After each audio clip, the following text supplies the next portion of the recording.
우리 자리에 앉으셔서 민수기 14장 8절 우리 한 절만 함께 읽겠습니다. 시작. 여호와께서 우리를 기뻐하시면 우리를 그 땅으로 인도하여 들이시고 그 땅을 우리에게 주시리라. 이는 과연 젖과 꿀이 흐르는 땅이니라. 아멘. 우리가 지난주 큐티에서 하나님께서 모세가 죽기 전에 마지막 사명을 하나님께서 모세에게 주셨습니다. 모세가 많은 사역을 감당했지만 이 땅에서의 마지막 사역이죠. 하나님께서 그 마지막 사명을 모세에게 주셨는데 그것은 이스라엘 백성들에게 영적인 전쟁이 뭔지를 가르쳐 주는 거였습니다.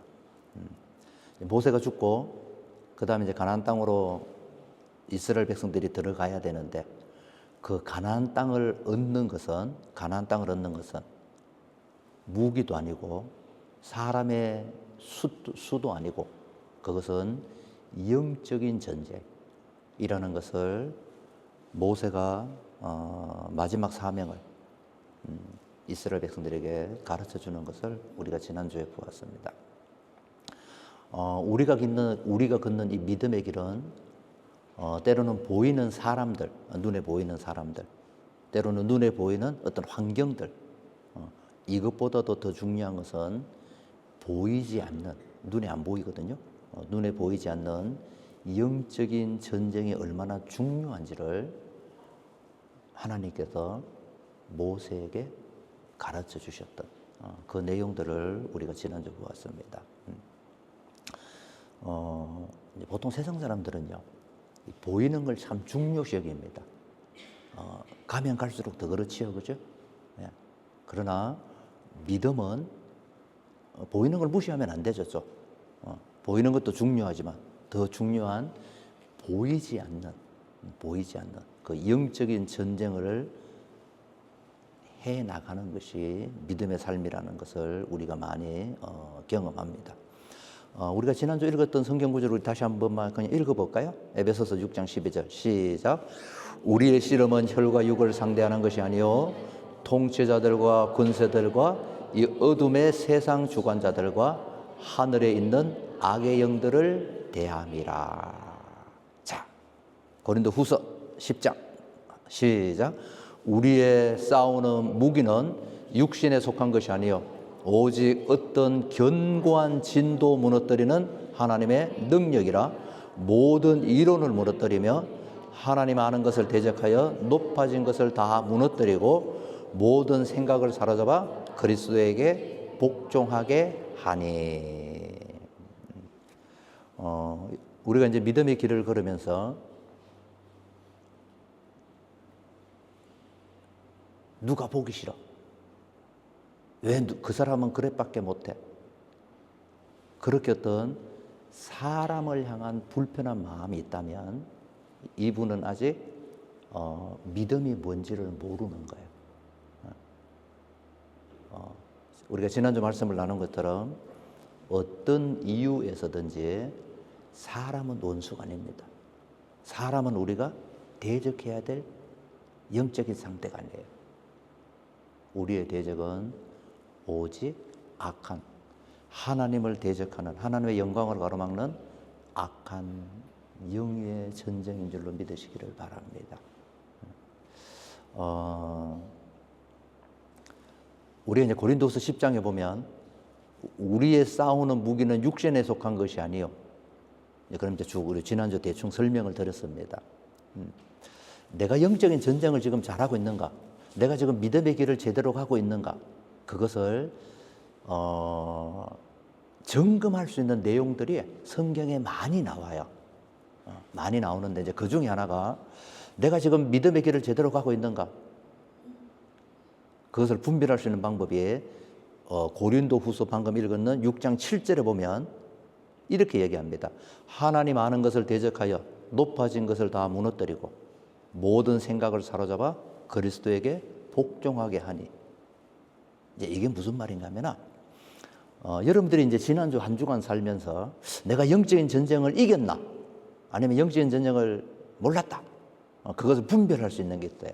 그게 뭔가 하면, 여러분들이 지난주 살면서 그게 크든 작든 내 삶에서 하나님의 말씀을 복종한 것, 하나님의 말씀을 뭔가를 순종한 게 있다면 우리는 영적으로 승리한 거예요. 순종. 그것이 우리가 분별할 수 있는 영적인 무기예요. 무기. 여러분들 지난주 살면서 어떻게 뭔가 내가 이런 거 한번 하나님께 순종해 봐야지. 이거 내가 몰랐었는데 이게 하나님의 뜻이구나. 이게 하나님이 기뻐하는 거구나. 그래서 내가 이렇게 해야지. 그렇게 뭔가를 안 하던 걸 했다면, 안 하던 순종을 했다면 여러분들은 영적으로 승리한 거예요. 뭐 중간에 많은 게 있지만 결론은 그런 겁니다. 제가 이제 중고등학교 다닐 때에 지금처럼 책이 많지 않았어요.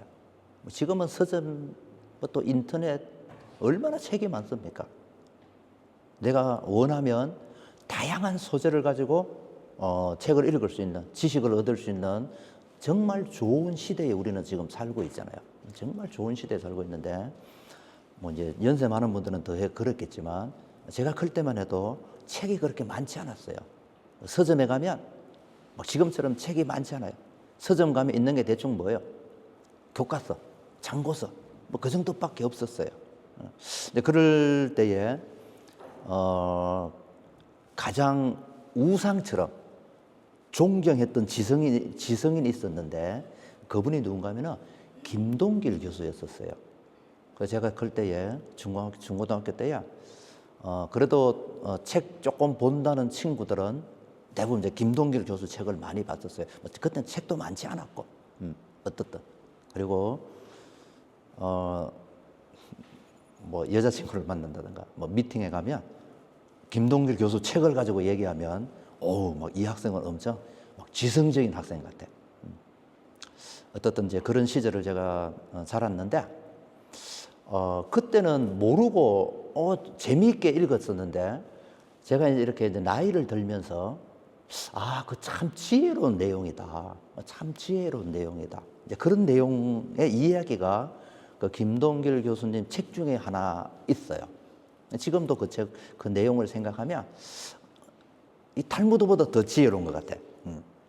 이제 그게 뭔가 하면은 그 책에 보면 이런 내용이 하나 나옵니다. 얘기가 하나 나오는데, 그게 뭔가 하면은 어떤 젊은이가 세상을 살면서 사람들을 통해서 상처를 많이 받았어요. 속이는 사람, 막 별의별 사람들이 많잖아요, 이 세상에. 그죠? 상처를 많이 받아서 이 젊은이가 난 도저히 세상 살기 싫어. 이런 세상 살 바에 나는 자살이나 해야 되겠다. 어떻든 뭐 그런 결정을 하고 이제 이 젊은이가 자살을 하려고 산으로 올라갔어요. 그 산에 올라가면 저 건너가면 낭떠러지야. 이제 그 떨어져 죽으려고. 그래서 인생을 체념하고 죽기 위해서 이제 산으로 올라가는데, 제 얘기가 아니고 이제 김동일 교수님 책에 나오는 내용이에요. 그 이제 산을 올라가는데 호랑이를 만났어요. 호랑이가 그러면 이제 보통 사람들은 도망가고, 호랑이 만났으니까 도망가죠, 그죠? 막 어떤 사람들은 겁이 나가지고 기절하고, 대부분 그런데 이 호랑이가 했는데 이 젊은이가 별로 신경을 안 드는 거예요. 그리고 나 잡아먹어. 그러면 뭐 절벽에 떨어져 죽거나 니한테 밥이 돼서 죽거나 똑같으니까 나 잡아먹어. 그러고 이제 이렇게 서가 있는 거예요. 그래서 호랑이가 깜짝 놀랐어요. 뭐 이런 인간이 있나. 보통 사람 같으면 도망가는데, 아니면 무서워서 기절하는데, 아니 이게 나를 겁을 내지 않네. 호랑이가 깜짝 놀라서 호랑이가 그 젊은이에게 물었어요. 너는 왜 나를 겁내지 않냐? 보통 사람들은 나를 보면 기절하고 도망가고 막 살려달라 그러고 그러는데 너는 왜 그러냐? 그래서 이 젊은이가 자기의 사연을 호랑이에게 얘기해 줬어요. 사실은 내가 여차여차 해가지고 세상 살기 싫고 힘들고도 그래서 자살하려고 산에 올라가는 중인데, 절벽에 떨어져 죽거나 너한테 잡혀 먹거나 똑같으니까 내가 뭐 겁낼 게 뭐가 있냐. 그런 거예요. 그 호랑이가 그 얘기를 들으니까 척은하잖아요. 그래서 내가 너에게 선물을 하나 줄 테니까 이거 가지고 세상에 내려가서 한번 다시 살아라. 그러면서 호랑이가 자기 눈썹을 빼가지고 그 젊은이에게 줬어요. 이게 뭐냐? 그랬더니 네가 세상에 내려가서 그 눈썹을 붙이고 세상을 보면 네가 세상을 살 수 있는 힘이 생길 거야. 그리고 상처 안 받을 거야. 젊은이가 그 선물 하나 받아가지고 다시 이제 산에서 내려왔어요. 자, 내려오다 보니까 저쪽에서 김노인 부부가 와요. 이 김노인은 돈도 많고 또 욕심도 많고 냉정하고 그래서 부자야. 잘 살아. 근데 많은 사람들로부터 욕을 얻어먹어요. 왜? 워낙 인색하고 좀 그런 사람이야. 그래서 이 젊은이가 안녕하세요. 노인어른 평안하시죠? 그렇게 인사를 하고 아까 전에 호랑이가 줬던 그 눈썹이 있잖아요. 그걸 붙여서 그 노인을 쳐다봤어요. 그랬더니 그 김노인이 너구리야, 너구리. 사람이 아니야. 너구리로 보이는 거예요. 저 사람은 너구리였었구나. 자, 그 다음에 이제 또 이 젊은이가 마을로 들어갔어요. 마을로 들어갔더니 그 동네에 말 많은 할머니가 계셔. 온통 이 말 저 말 해가지고 사람들 장쳐 주고 싸움 붙이나. 그래서 아이고 안녕하세요 할머니 평안하시죠? 그 이제 호랑이 눈썹을 끼워갖고 봤어요. 끼워봤더니 여우야 여우. 이 사람이 아니야. 이 젊은이가 그 다음부터 호랑이가 줬는 선물 그 눈썹을 가지고 사람들을 보니까 심성들인 거예요. 심성. 늑대도 있고 너구리도 있고 뱀도 있고. 뱀이 사람을 물어요. 그 당연한 거예요, 안 한 거예요? 그 당연한 거예요. 그죠? 뱀이니까 물지. 젊은이가 그때부터 세상 사는 게 즐거워졌어요. 동물농장에 사는 것 같아. 퍼스주에 와서 사는 것 같아. 어쨌든 그런 얘기가 이제 그 김동길 교수님 책에 있는데 왜 이제 제가 믿음의 삶을 살면서 이 얘기가 다시 생각이 났는가 하면은 사람들은 이 세상 살 때에 다 자기 나름대로의 눈을 가지고 살아요. 다 틀려요. 시간이 지나면 지날수록 더 틀려요. 개성도 많아. 제가 한국에 살다가 또 여기 왔잖아요. 그죠? 이민 와서 보니까 이민자들은 개성이 더 심해요. 그래도 한국에는 교회 오면 사람들이 비슷한 가치관을 갖고 있어요. 이민교회는 교회 왔는데 다 달라 또. 나름대로의 눈썹이 다 다른 거예요. 그러다 보니까 서로 미워하고 상처받고 저 사람은 왜 저를 어떤지 그러는 것이 우리 이민교회의 모습들인데 믿음의 삶은 그런 거 우리가 다 신경 쓸 필요 없죠. 믿음의 삶은 예수님의 눈썹으로 이 세상을 보는 겁니다. 예수님의 눈썹. 내가 그냥 내 기준을 가지고 내 생각을 가지고 내 인생의 모든 경험을 가지고 이 세상을 보는 거. 그건 세상 사람들이 그냥 하는 거예요. 다 그렇게 살아요. 나름대로의 기준이 다 있잖아요. 그러나 예수님을 믿는다는 말은 내가 믿음으로 산다는 것은 내 기준, 내 생각, 내 경험 그거 다 십자가에 내려놓고 누구? 예수님의 눈을 가지고 이 세상을 사는 사람을 우리는 믿음의 사람이라고 얘기하고 그리고 그런 믿음의 눈을 가진 성도들이 하나님의 영광을 봅니다. 하나님의 영광을 보더라고요. 그래서 이게 우리들에게 참 소중한 지혜 같아요. 자, 성경에 보면 예수님께서 이 눈에 대한 얘기를 많이 하시는데 제가 이제 성경 구절 몇 구절 볼게요. 우리 잘 보세요. 자, 마태복음 6장 시작. 눈이 나쁘면 온 몸이 어두울 것이니 그러므로 내게 있는 빛이 어두우면 그 어둠이 얼마나 하겠느냐. 자, 성경 구절 잘 보세요. 뭐가 나쁘면? 눈이 나쁘면 아이고 이 큰일 났네. 나 이거 눈이 나빠서 안경 썼는데 이 눈 아닙니다. 이 눈이 아니라 세상을 보는 눈을 얘기하는 거예요. 자, 예수님이 설명합니다. 눈이 나쁘면 뭐가 어두워진다고요? 아니, 다시 봐요. 눈이 나쁘면 뭐가 어두워진다? 몸이 어두워진대요. 오, 눈이 나쁘면 몸이 어두워지는구나. 예수님이 이제 가르쳐 주신 교훈이에요. 자, 누가복음 11장도 비슷합니다. 자, 계속 보세요. 시작. 내 몸의 등불은 눈이라. 내 눈이 성하면 온 몸이 밝을 것이요. 만일 나쁘면 내 몸도 어두우리라. 자, 여기서 눈이 나쁘다는 얘기가 눈이 1.5다, 2.0이다 그게 아니라는 거 제가 말씀드렸어요. 그죠? 자, 마태복음에서도 그렇고 누가복음에서도 그렇고 눈이 나쁘면 몸이 어두워진답니다. 그리고 몸은 뭐다? 몸의 등불은 눈이라는 거예요. 눈. 자, 이 말은 무슨 말인가 하면은 눈은 내가 어떤 시각을 가지고 이 세상을 보는 것은 내 몸과 연관이 있어요. 그죠? 예수님의 말을 빌리면 내 몸과 연관이 있어요. 그래서 눈이 어두워지면 몸이 어두워진다라고 얘기합니다. 몸이 어두워진다는 것은 죄짓고 산다는 걸 얘기하는 거예요. 자, 그러면 재밌는 게 또 구약이 나와요. 그게 뭔가 하면 제일 아래에 보면 그럼 눈이 어떻게 하면 어두워지는가? 눈이 어두워지는 것. 예레미야 5장 17절 시작. 이러므로 우리 마음이 피곤하고 이러므로 우리 누가? 눈이 어두워지며. 자, 연관 관계가 이해가 됩니까? 자, 우리 거꾸로 해볼까요? 몸이 어두워진다는 것은 그런 결과가 왔다는 것은 내가 죄짓고 내 몸으로 어떻든 결과가 왔다는 것은 뭐가 어두워졌다는 거? 눈이 어두워졌다는 거고 눈이 어두워졌다는 시작은 뭐라고요? 마음이 피곤하다는 거예요. 다시 마음이 피곤하면 눈이 어두워지고 눈이 피곤하면 몸이 어두워지는 거예요. 세 관계가 이해가 되세요? 한 번 더 안 해도 되겠죠? 다시 마음이 어두워지면 뭐가 어두워지고? 눈이 어두워지고 눈이 어두워지면 몸이 어두워지고 몸이 어두워진다는 얘기는 뭐라고요? 믿음으로 안 산다는 거예요. 그냥 몸으로 죄짓고 그냥 산다는 거예요.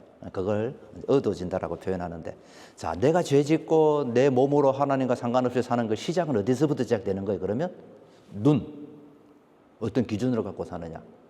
눈보다 더 중요한 건 뭐라고요? 마음. 마음. 이렇게 연관관계가 있는 것을 우리가 알 수가 있어요. 안 어렵죠, 그죠? 어렵지 않죠. 자, 그러면 내가 믿음의 삶을 산다는 것은 어디서부터 시작해야 되는 거예요? 마음에서부터 시작이 돼야 된다는 거예요. 왜? 마음이 병들면 눈이 병들고, 눈이 병들면 몸이 어두워지고 병들고, 이렇게 이제 되는 거니까. 그래서 믿음의 시작은 보이는 것이 아니라 보이지 않는 마음에서부터 시작되는 거예요.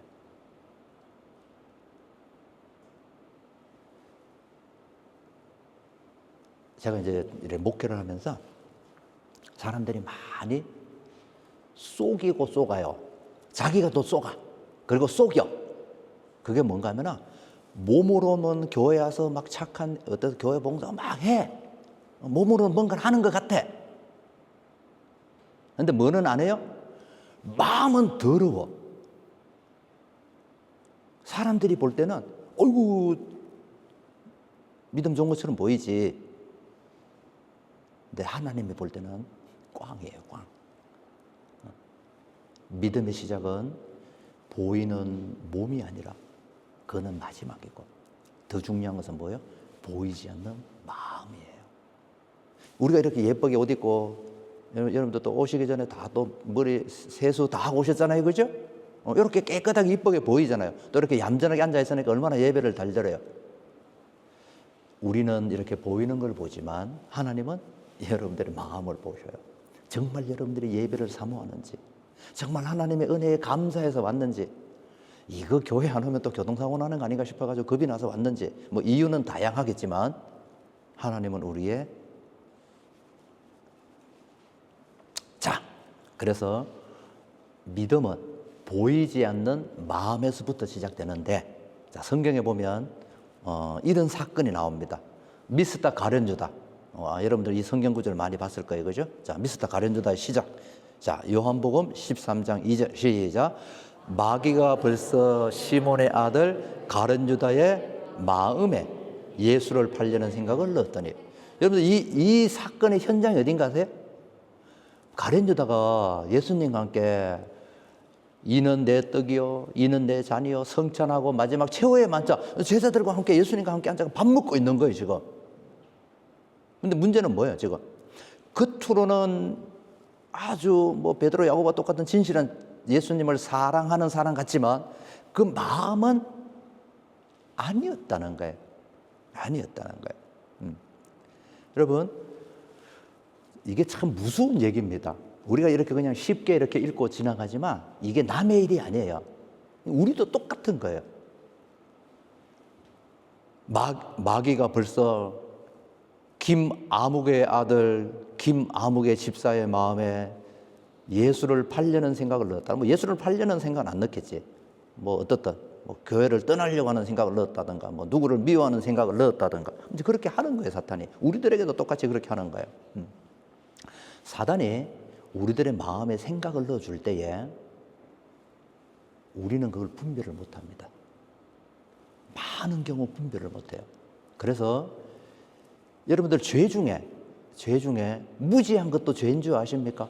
하나님 나 그거 모르고 그랬는데요.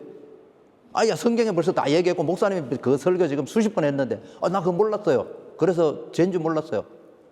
무지한 것도 죄예요. 로마서 1장에 보면 나와요. 자, 사단이 가룟 유다의 마음에 예수를 팔려는 생각을 넣었다. 이렇게 성경은 짧게 나오지만 여러분들 가룟 유다가 바보가 아닙니다. 사단이 가룟 유다의 마음 가운데 야, 너 예수 팔아. 그렇게 마음을 넣은 건 아니에요. 그러면 알지 가룟 유다가요. 여러분 성경에 나오는 이름 중에 가장 멋진 이름이 뭔가 아세요? 여러분 우리가 이제 호주 살다 보면 이제 그 기독교 이름 많이 짓잖아요, 그죠? 뭐 여수아부터 시작, 조슈아부터 해가지고 뭐 존부터 해가지고 많아요. 뭐 여자들도 많고. 근데 성경에서 그 의미가 가장 아름다운 이름이 유다예요, 유다. 하나님을 찬양한다는 뜻이잖아요. 근데 유다 이름 아무도 안 써. 왜? 이 가룟 유다 때문에. 진짜 의미는 유다가 제일 좋은 의미거든요. 유다의 마음에 사단이 마음에 그 유다의 마음에다가 예수를 팔려는 생각을 넣었다는 얘기가 단순히 야, 너 예수 팔아버려. 그렇게는 안 해요. 사단이 바보입니까? 그러면 유다가 알죠. 내가 뭐라 예수 팔아. 나 예수님 배반할 수 없어. 이렇게 우리는 충분히 반응하잖아요. 사단은 지혜롭습니다. 교묘해요. 여기서 성경은 짧게 얘기합니다. 유다의 마음에 예수를 팔려는 생각을 넣었다. 이것은 깊은 여러 가지 사건들이 있어요. 자, 우리가 사단의 일들을 분별하지 못하는 이유가 이걸 분별하지 못해서 그런 거예요. 한번 좀 무지해서 그런 거예요. 자, 우리 이제 제가 한번 생각해 봤어요. 왜 사단이 유다의 마음에 예수를 팔려고 하는 생각을 넣을 때에 어떻게 넣었을까? 그냥 팔아. 그러면 가룟 유다가 오케이 예수 팔. 그거는 아니죠. 유다가 바보 아닌 이상이야. 그렇게 나쁜 짓은 안 하죠. 내가 가만히 성경을 보니까 성경에 안 나오는데 이런 것 같아요. 예수님이 항상 결정적일 때 베드로와 야곱과 세 사람만 데리고 댕겨요. 예수님께서 변화산에 올라갈 때도 나머지 제자들은 산 밑에 둬. 너희들 여기 있어. 그리고 세 제자만 데리고 가요. 그리고 세 제자만 하나님의 영광을 봐. 여기가 좋사오니. 나머지 제자들이 그 소식을 나중에 알잖아요. 기분이 어떨까요? 뭐야 예수님 왜 사람을 차별해요? 다 예수님 따라다니는 제자인데 누구는 산에 데리고 가고 누구는. 사람이 이 세상을 살면서 제일 기분 나쁘고 화가 나고 속상한 게 무시당하는 거예요.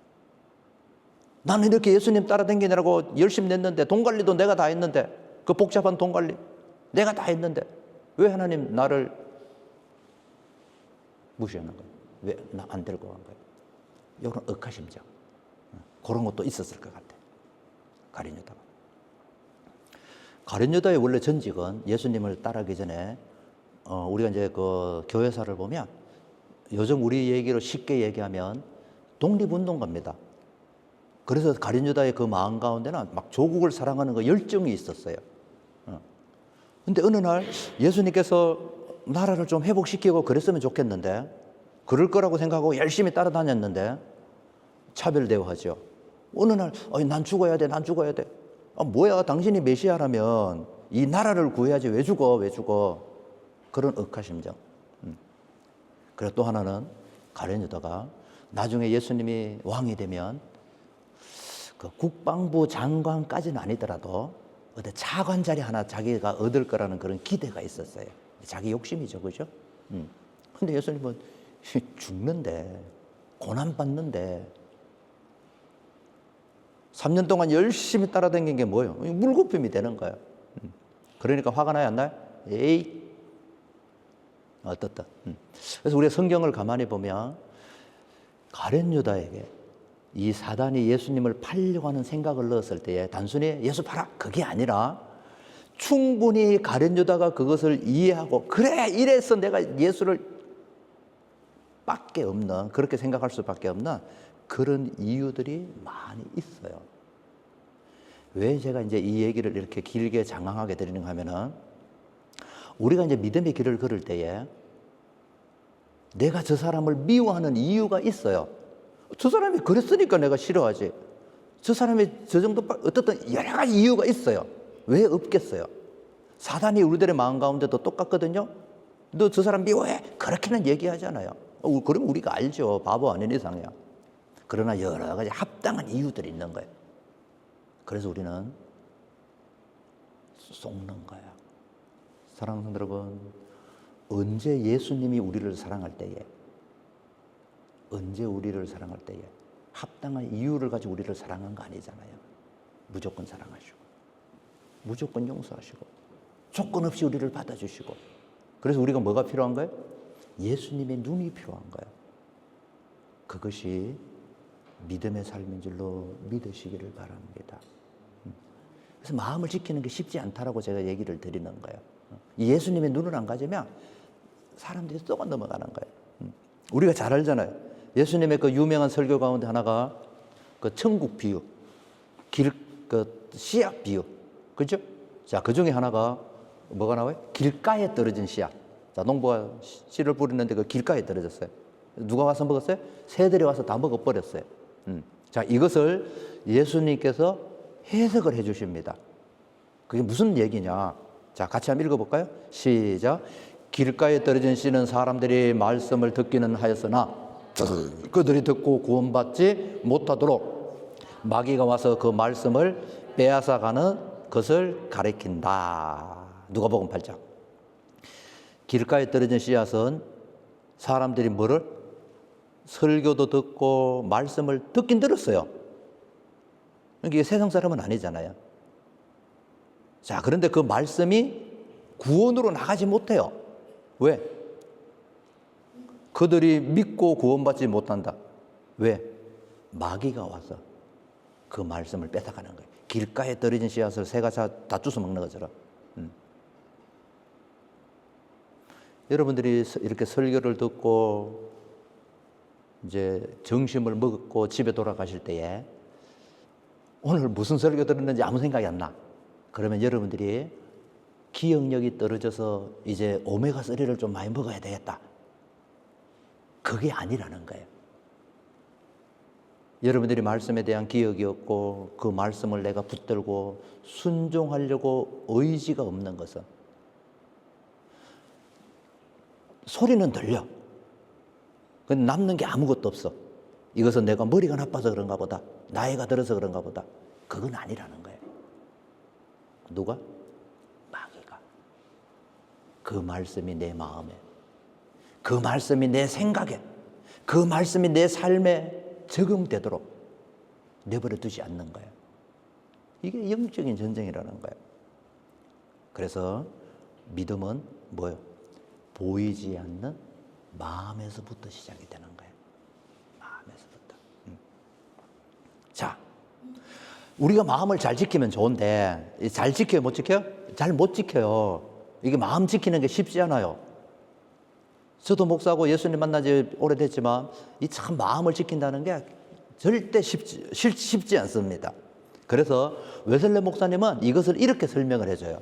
그래서 그런가 보다. 그게 뭔가 하면은 새가 내 머리 위로 날아가는 것은 누구도 못 막는다는 거예요. 새가 내 머리 휙 날아가는 애가 어떻게 막아요, 그죠? 그러나 새가 내 머리 위에 둥지를 트는 것은 막을 수 있다라고 얘기하는 거예요. 이게 제 얘기가 아니라 웨슬레 목사님이 이 마음 다스리는 것을 설명할 때 비유로 얘기하는 거예요. 무슨 얘기죠? 내가 살면서 쓸데없는 생각, 정죄하는 생각, 두려워하는 생각, 근심들, 걱정들, 원망들, 그런 생각이 내 머리에 들어오는 것을 우리가 막을 수가 없다는 거예요. 근데 뭐는 할 수 있는 거예요? 그 생각이 내게 되게 하느냐, 아니면 내가 그것을 버릴 수 있느냐, 그것은 내가 할 수 있다는 거예요.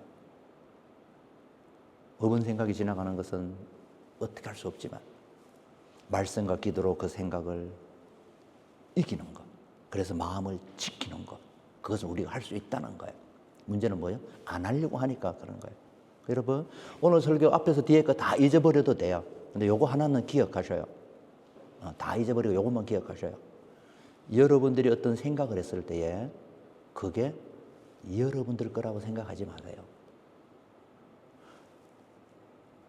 어리석은 성도들은 자기가 어떤 생각을 하면 그게 자기 생각인 줄 알아요. 그래서 말로 내뱉고 행동으로 옮겨요. 그랬죠. 사탄이 주는 생각도 많아요. 그걸 분별해야 돼요. 그거 내 거 아니에요. 사탄이 마치 낚시 미끼처럼 내 생각에 엉뚱한 생각을 넣어줬을 때에 우리가 이게 미끼인지 모르니까 내 건 줄 알고 덥석 물어버리는 거예요. 그리고 그 생각에 휩쓸려가지고 믿음 다 잃어버리는 거예요. 사랑하는 여러분, 여러분들이 어떤 생각을 했을 때에, 갑자기 어떤 생각이 떠올랐을 때에 거기에 30%는 사탄이 주는 거예요. 분별할 수 있어야 돼요. 이건 이런 생각하면 안 되지. 어떻게 해요? 버리면 되지. 버리면. 사람들은 안 버려. 왜? 자기 건 줄 알아. 막 푹 들고 있어. 그래서 낚시 바늘에 깨인 물고기처럼 내 인생 믿음에서 떠나는 거예요. 잊어먹지 마세요. 내가 어떤 생각을 했을 때 그건 내 생각 아니라는 거예요. 내 생각도 있죠. 하나님의 생각도 있고. 근데 사탄이 주는 생각도 있는데 그걸 분별하라는 거예요. 자, 두 번째로. 자, 내가 생각을 분별 못했어요. 그래서 막 내 안에 원망, 불편, 두려움, 막 그런 생각들 마음에 막 가득해. 자, 첫 번째 관문을 우리가 뚫렸어요. 전쟁에서. 자, 그 다음에 두 번째 우리가 지킬 수 있는 게 있어요. 그게 뭔가 하면은 말입니다. 말. 내가 어떤 생각을 했을 때에 가장 어리석은 성도는요, 생각하면 무조건 말해.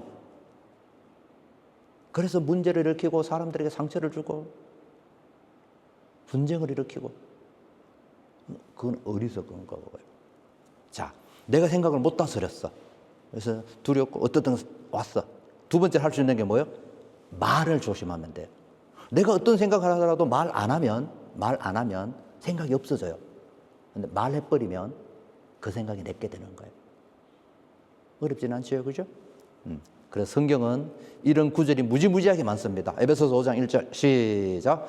그러므로 사랑을 입은 자녀같이 너희는 하나님을 본받는 자가 되고 누추함과 어리석은 말이나 희롱의 말이 마땅치 아니하니 돌이켜 뭐를 하라?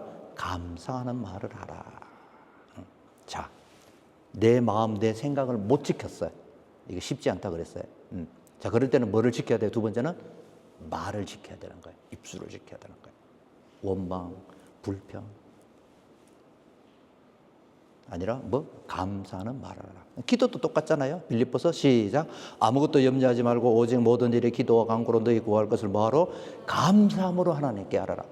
여러분, 왜 이 사람이 기도하죠? 어려움이 있고 문제가 있는 거예요. 지금 힘든 거예요. 그럴 때 막 내 생각은 뭐예요? 이거 누구 때문에 그래? 나는 왜 이리 지질이 복도 없어? 막 두렵기도 하고. 자, 그럴 때에, 그래서 하나님 앞에 기도할 때에 내 마음은 내가 지키지 못해서 두렵고 있더라도 하나님께 기도할 때 뭐부터 시작하라고요? 감사라는 거예요. 감사. 마음을 지키지 못했더라도 뭐는 지켜라? 입술은 지키라는 거예요. 감사해라. 내 마음에 원망과 불평이 내 생각에 가득하면 대부분 사람들의 말을 보면요, 날카로워요. 그리고 공격적이에요. 공격적이에요. 저도 이제 조금 철이 들어가지고 성도들하고 이렇게 대화하다 보면 내가 그분이 일주일 동안 어떻게 살았는지 모르잖아요. 근데 한두 마디 딱 하면 공격적인 사람들이 있어. 곧바로 공격을 해요. 그러면 말 안 해요. 왜? 이미 그 사람 마음에는 악함이 가득한 거예요. 공격을 해, 공격. 그럼 상대방은 가만히 있어요? 자기도 아프니까 또 공격하지. 그러면 세계 3차 대전이 일어나는 거예요. 마음을 다스리지 못했을 때는 입을 다물면 돼요. 억지로라도 감사하면 돼요. 근데 사람들은 그러지 못해요.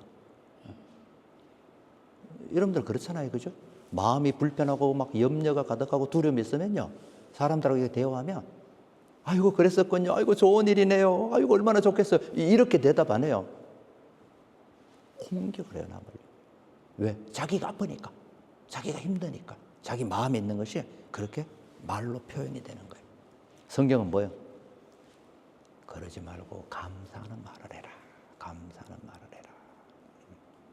자, 마지막으로 이제 한 말씀만 드리고 이제 끝나려고 합니다. 여러분, 우리가 이제 민수기를 보면서 막 하나님께서 막 강조하시는 게 있었잖아요, 그죠? 그게 뭔가 하면은 여호수아와 갈렙입니다, 그죠? 두 사람, 온리 두 사람. 모세도 못 들어갔어요. 아론도 못 들어갔어요.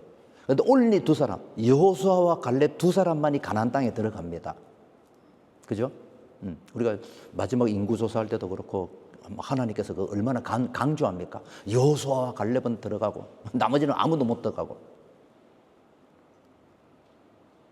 자, 여호수아와 갈렙이 그러면 어떤 삶을 살았기에, 성경은 그렇게 뭐 갈렙 그러면 이 산지를 내게 주소서 뭐 그 정도밖에 없거든요, 그죠? 여호수아 그러면 이제 뭐 가나안 땅 나오고, 그들이 어떤 마음을 가지고 이 세상을 살았는지는 안 나오는 것 같은데 가만히 보면 성경에 나와요.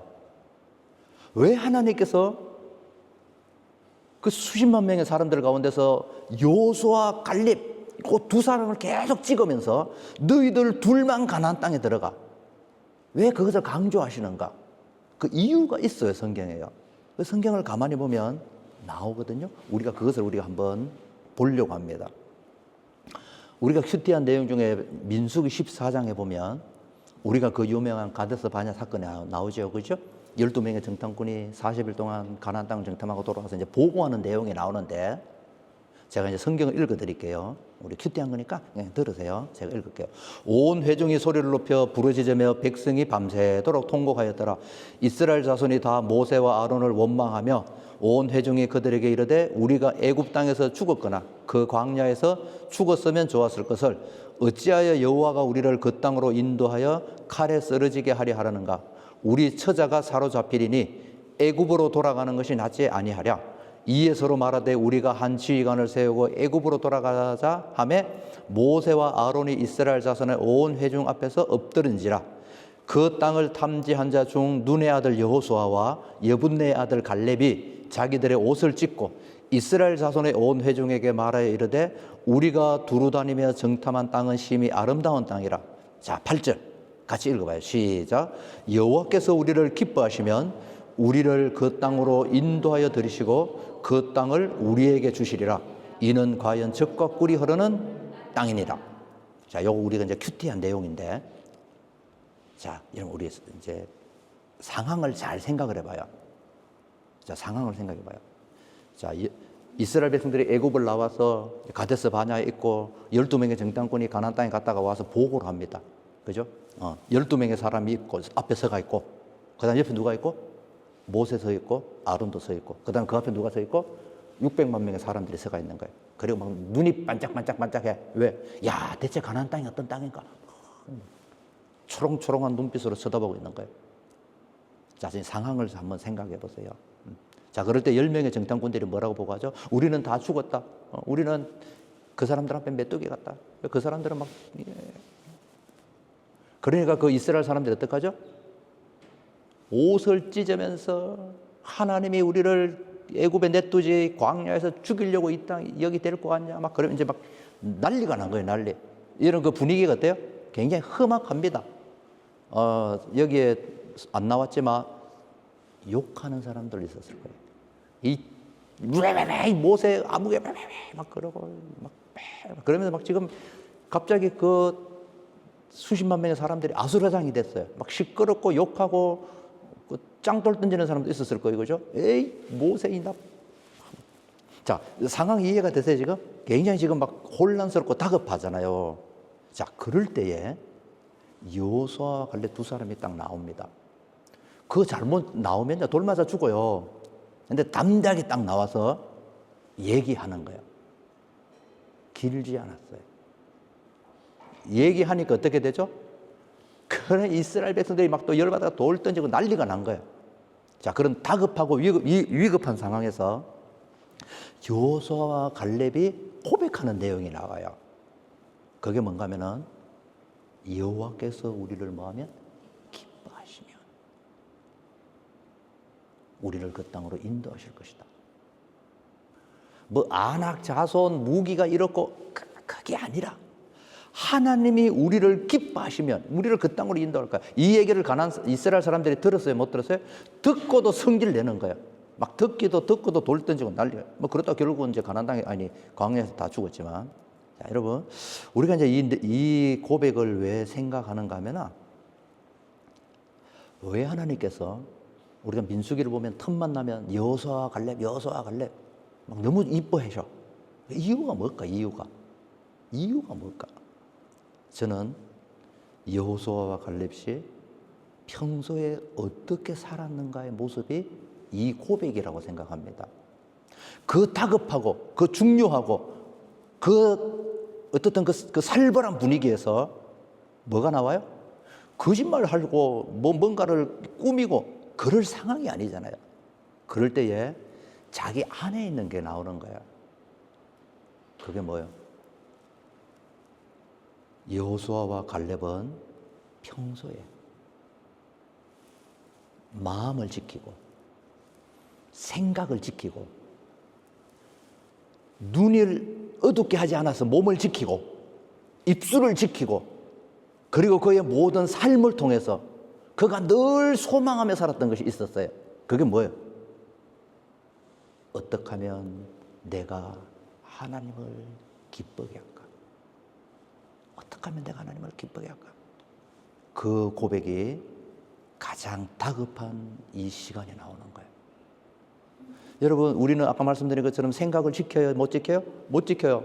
어리석은 많은 성도들은 내가 어떤 생각을 하면 그게 다 자기 생각인 줄 알아요. 사단이 주는 생각 많은데 그 어리석은 사람 속에 우리도 다 포함되는 거예요. 우리는 생각을 못 지켜요. 그 다음 두 번째는 뭐를 지켜야 돼요?